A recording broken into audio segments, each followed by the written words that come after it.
My twin sister, May, and I are identical. At the end of our first year of college, I was in a car accident, and I ended up with a facial scar and major trauma. I started seeing a therapist because of the nightmares and the fact that I was panicking anytime I got into a car. That led to me realizing there were some deeper issues, which we worked on. As part of that work, I got a physical. Started working with a dietitian to fix my diet and the smorgasbord of vitamin deficiencies it caused. I started working out, strength training 3 days and sprints or hit on 3 with our older sis. By the end of our first year of college, we had each gained about 30 pounds. By the end of the next year, I had lost half of it, but I was smaller at 134 pounds than my previous 120 because of the muscle mass. And that's been my size for the past half-decade. I found a new beautician, and she gave me long layers to make my natural curls be curls instead of waves of frizz. I always wanted but that my old one said would look bad and refused. I stopped bleaching it and let it go its natural dark blonde / light brown. I stopped spray tanning. Again, that's been my look for the past 5 years. I live in a rural area, and the internet isn't great. Things like FaceTime just aren't options, and I can't post a lot of pics on social media /see of it.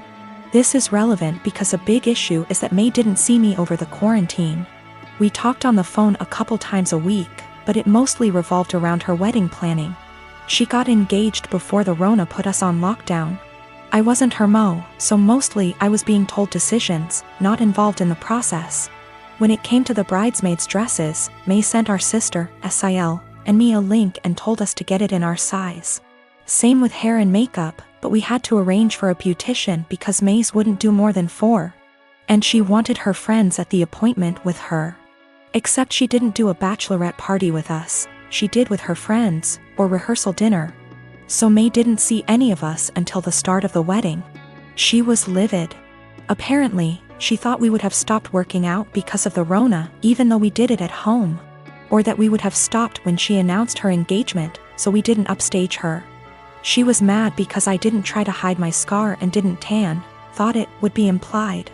She made several snide remarks before throwing a drunk temper tantrum at the reception, basically accusing the 3 of us. But me of trying to upstage her. I don't have that excuse /C I was a DD so sober, but I, quite famously, have a low tolerance for angry or crying drunks. I told her, if you're so insecure, you should have got off your ass instead of expecting us to lay on ours to make yours look better. It only got worse. Our family is on my side /C I didn't start it or do anything. But his family and her friends are giving me shit. I and my fiancé have been together since our sophomore year of college, so around 5 years now. My mom had an affair with a coworker when I was 16, leading to my parents' divorce. She has been single ever since, going on dates but no serious relationships. I have a good relationship with my dad and his new wife. Sadly, my fiancé's mom passed 2 years ago due to cancer and his dad has been single since. My fiancé proposed last year but our wedding was delayed due to COVID.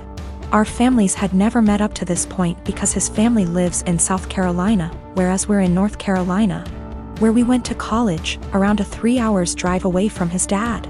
3 months ago, in January 2021, we decided that it was time to have our families meet for the first time to discuss our upcoming wedding in June 2021. Held in our backyard, COVID appropriate, immediate family only. My dad and his wife, my fiancé's dad, and my mom all met at our place to meet and discuss the wedding. This went well, albeit there was some tension between my mom and my dad. This morning, out of the blue, my mom called me and announced that she had eloped. I was shocked as she had not been dating anyone to my knowledge. Upon questioning, it turns out that she and my fiancé's dad had been dating in secret since that meeting in January and had married in secret yesterday, making my fiancé my stepbrother. I want to throw up just thinking about this. She said that I should now cancel my wedding because it would be inappropriate to marry my stepbrother. I'm absolutely horrified. I shouted at my mom, saying she just loves ruining my life and called her selfish. First she cheated on my dad.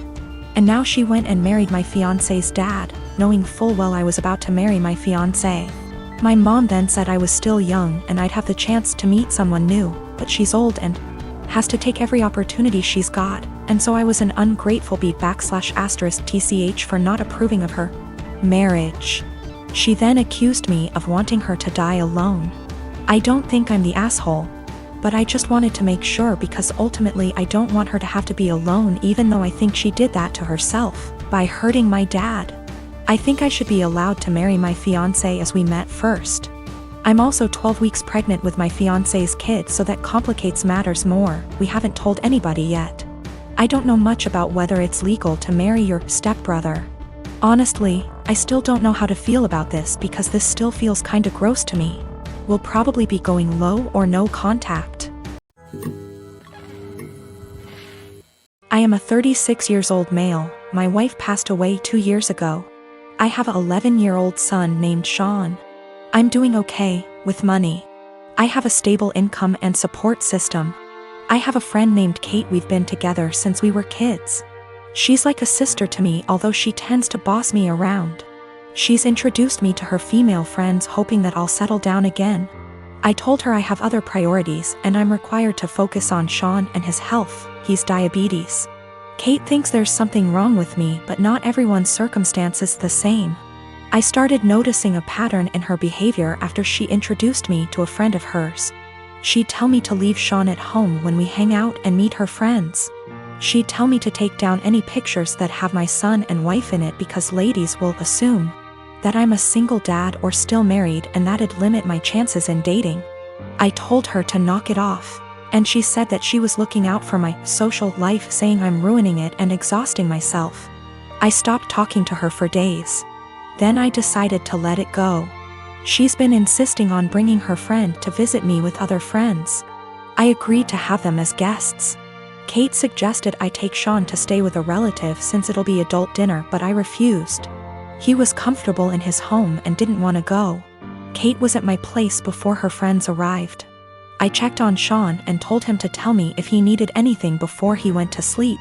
At 12:30, while I was sitting and just starting to chat with Kate's friend, while Kate kept blinking at me with a smirk on her face, I got a text message from Sean telling me he wanted to use the bathroom, but the door handle was stuck and he couldn't open the door. I went upstairs to check. Kate followed me. I found that the door was actually locked. I was confused. I asked Sean and he said he didn't lock it. I started looking for the key. That's when Kate quietly handed it to me, saying she took it. I was stunned. I opened the door for Sean, then I asked her why she locked the door. She said that lied to her friend about me not having kids and didn't want her to see Sean. She said it was no big deal since he was sleeping, but I was furious. I started yelling at her as she kept shushing me. Everyone started leaving after I yelled at Kate and cussed her out for doing this. She blew up after her friend left and said I was an idiot cause most people don't mention kids until after months into dating, and that I didn't deserve her help to move on when she thought I was a decent, sane person. I called her stupid and told her to get out of my house. She told me to wallow in my misery and left. Then her friends kept blaming me for making a scene and treating Kate like that, especially since she cooked dinner and helped a lot. When my daughter was 14, wife and I decided we would buy a car for her to use on her 16th if she proved herself to be responsible, got good grades, etc. There would be a contract of sorts to ensure we were all on the same page. The stipulations were continuing good grades, good attitude. She could only bring one friend with her somewhere, to begin with. We had to know where she was, and the obvious too, don't drink and drive, and don't text and drive. We made it clear that we were buying the car, but it was for her to use. We got the car, a 2012 Honda Civic. She has a summer job right now. It's summer break, so she's out doing stuff with her friends, etc. In a few months she will be off to college.